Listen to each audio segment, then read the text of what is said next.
La Sagrada Familia, qui en français signifie le temple expiatoire de la Sainte Famille, est une basilique dont la construction a commencé en 1882.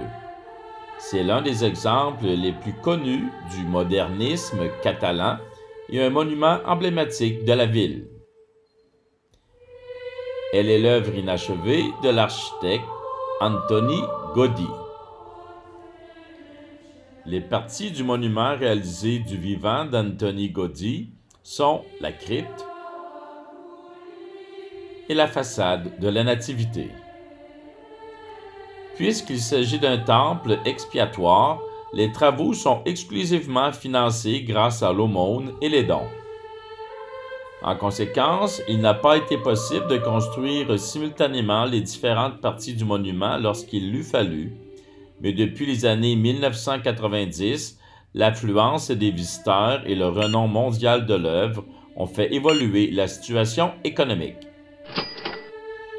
La Sagrada Familia est le monument le plus visité d'Espagne, dépassant l'Alhambra de Grenade et le musée de Prado à Madrid. Elle attire en moyenne plus de 3,2 millions de visiteurs par année. La basilique a été consacrée par le pape Benoît XVI en 2010.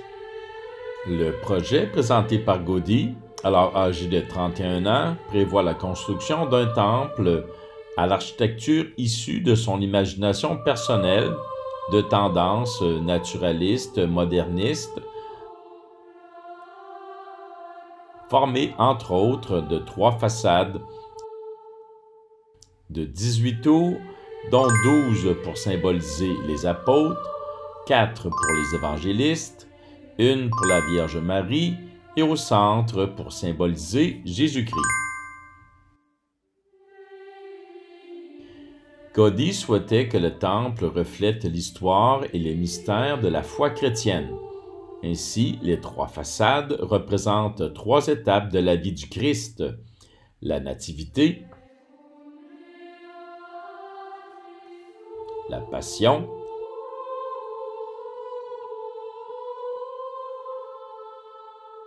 et la gloire.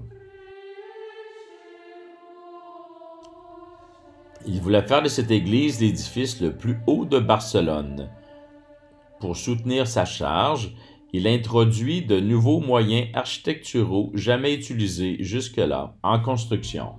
La longueur de la basilique est de 120 mètres, soit 394 pieds, et la largeur 45 mètres, soit 148 pieds, pour une capacité d'accueil de 14 000 personnes.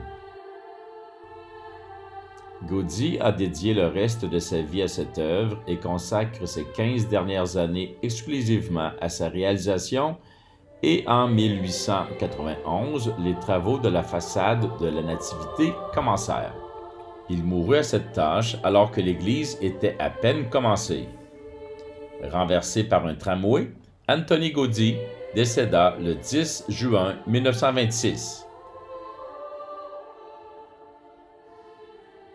Il est actuellement enterré dans la crypte, dans la chapelle dédiée à la Mère de Dieu. Depuis sa mort, 8 architectes ont pris la relève et depuis 2022, les travaux sont sous la direction de Jordi Folli i Oller, considéré comme le gardien du concept ultramoderne de Gaudí et le garant de la bonne fin de son chef-d'œuvre absolu.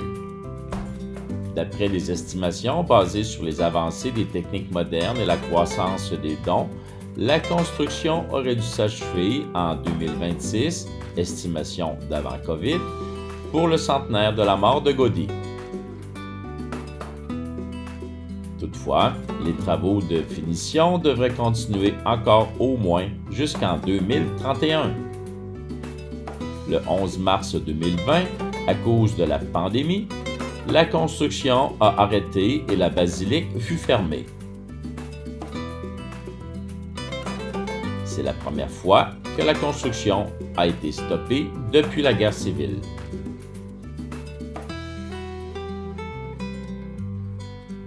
Les grandes fenêtres qui forment les murs du temple ont été conçues par Gaudí de formes différentes afin de réaliser une progression entre les styles des autres architectes qui lui succédèrent.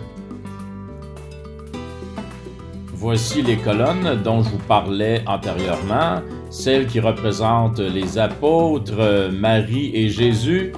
Elles sont tout simplement magnifiques.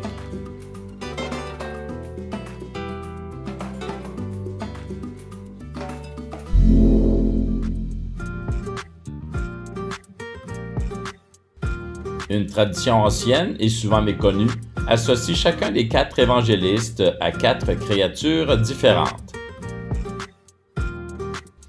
Dans l'art chrétien, on trouve très souvent un motif appelé le tétramorphe.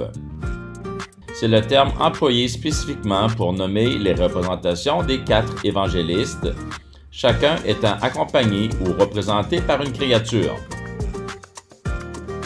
3 d'entre elles sont des animaux,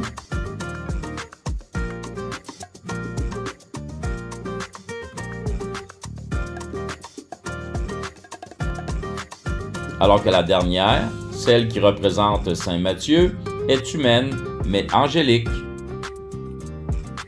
Je vous laisse découvrir les différents détails de cette merveille de l'architecture, accompagnée de musique de circonstance. Si vous avez aimé ce reportage et que vous désirez en savoir plus sur Barcelone et sur la région de la Catalogne, je vous invite à consulter mes autres vidéos et à vous abonner à ma chaîne Production Vikingo. À bientôt, j'espère.